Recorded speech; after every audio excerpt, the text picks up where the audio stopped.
আসসালামু আলাইকুম। বাংলাদেশ বেতার রংপুর। স্থানীয় খবরে আমন্ত্রণ জানাচ্ছি তৌহিদা ইসলাম। যদি কোনো ব্যক্তি উদ্দেশ্য প্রণোদিতভাবে মিথ্যা ও তথ্য গোপন করে বিভ্রান্তিকর কাগজপত্র দিয়ে জুলাই গণ অভ্যুত্থানে শহীদ পরিবারের সদস্য বা আহত জুলাই যোদ্ধা দাবি ও সুবিধা গ্রহণ করেন, তা অপরাধ বলে গণ্য হবে। নতুন জারি করা অধ্যাদেশে এ ধরনের কর্মকাণ্ডের জন্য সর্বোচ্চ 2 বছরের কারাদণ্ড, 2 লাখ টাকা জরিমানা বা আর্থিক সহায়তার দ্বিগুণ অর্থদণ্ডের বিধান রাখা হয়েছে।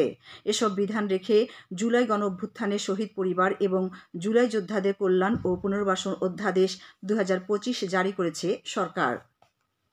শস্য গুদাম আধুনিক প্রযুক্তি ও ডিজিটালাইজেশনকরণ ঋণ কার্যক্রম বাস্তবায়নে নতুন দিগন্ত সংক্রান্ত আঞ্চলিক কর্মশালা গতকাল রংপুর নগরীর ব্র্যাক লার্নিং সেন্টারে অনুষ্ঠিত হয়েছে।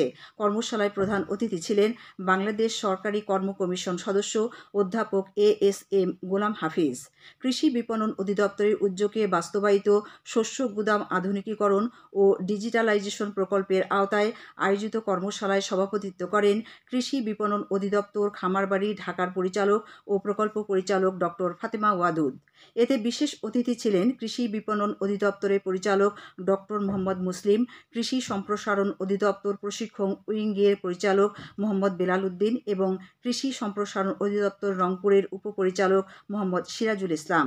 কর্মশালায় রংপুর ও রাজশাহী বিভাগের গুদামের সুফলভোগী চাষি, গুদামরক্ষক এবং বিভিন্ন ব্যাংক ম্যানেজারগণ উপস্থিত ছিলেন। হাইওয়ে পুলিশ রংপুর রিজিয়নের সদর দফতরে গতকাল মাসিক কল্যাণ সভা ও ক্রাইম কনফারেন্স অনুষ্ঠিত হয়। রংপুর রিজিয়নের পুলিশ সুপার মোহাম্মদ তারিকুল ইসলাম এতে সভাপতিত্ব করেন। সভায় অফিসার ও ফোর্সদের কল্যাণ এবং মহাসড়কে দুর্ঘটনা রোধে করণীয় সহ সমস্যাগুলো চিহ্নিত করে তা সমাধানের উপায় নিয়ে বিস্তারিত আলোচনা করা হয়।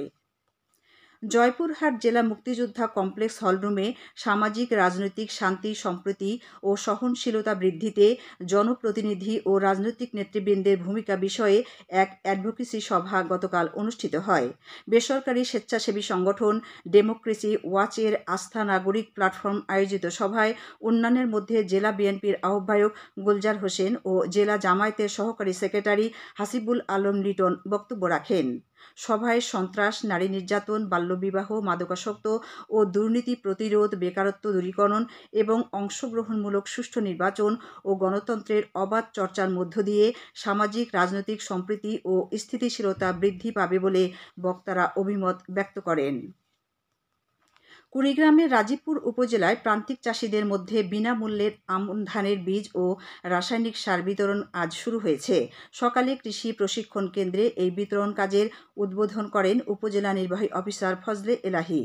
কৃষি প্রণোদনা কর্মসূচির আওতায় উপজেলার 3টি ইউনিয়নের 752 জন প্রান্তিক চাষিকে 1 বিঘা করে জমির জন্য 5 কেজি করে আমন বীজ ও 20 কেজি করে রাসায়নিক সার বিতরণ করা হচ্ছে। কৃষি সম্প্রসারণ অধিদপ্তরের তত্ত্বাবধানে আগামী সোমবার পর্যন্ত এই বিতরণ কার্যক্রম অব্যাহত থাকবে। কুড়িগ্রাম সদর উপজেলার কাঁঠালবাড়ি ডিগ্রি কলেজের সামনে গত রাতে এক সড়ক দুর্ঘটনায় একই পরিবারে 2 বোন নিহত হয়েছে। কুড়িগ্রাম রংপুর সড়ক পারাপারের সময় একটি দ্রুতগামী ট্রাক চাপা দিলে তারা গুরুতর আহত হয়। পরে আহতদের কুড়িগ্রাম জেনারেল হাসপাতালে ভর্তি করালে কর্তব্যরত চিকিৎসক তাদের মৃত ঘোষণা করেন। জয়পুরহাটের কালাই উপজেলায় 3টি সড়ক উন্নয়নের কাজ এগিয়ে চলেছে। এজন্য ব্যয় করা হচ্ছে 4,41 লাখের বেশি টাকা। রাজশাহী বিভাগে গুরুত্বপূর্ণ সড়কসমূহ প্রশস্তকরণ প্রকল্পের আওতায় উপজেলার পুনর থেকে বাফালগাড়ি, পঞ্চগ্রাম থেকে করিমপুর ত্রিমোহনী এবং ভাসিরা থেকে ইটাখোলা জিসি সড়কের 2 কিলোমিটারের বেশি অংশ প্রশস্তকরণ ও পাকা করা হচ্ছে। স্থানীয় সরকার প্রকৌশল অধিদপ্তরের তত্ত্বাবধানে ইতোমধ্যে এসব প্রকল্পের প্রায় 15% কাজ সম্পন্ন হয়েছে। বাকি কাজ আগামী সেপ্টেম্বর মাসের মধ্যে শেষ হবে বলে আশা করা হচ্ছে।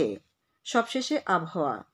আজ সন্ধ্যে 6টা পর্যন্ত পূর্বাভাসে বলা হয়েছে যশোর, খুলনা, বরিশাল, পটুয়াখালী, নোয়াখালী, কুমিল্লা, চট্টগ্রাম, কক্সবাজার এবং সিলেট অঞ্চলের উপর দিয়ে দক্ষিণ পূর্ব দিক থেকে অস্থায়ীভাবে ঘন্টায় 45 থেকে 60 কিলোমিটার বেগে দমকা থেকে ঝোড়ো হাওয়া বয়ে যেতে পারে।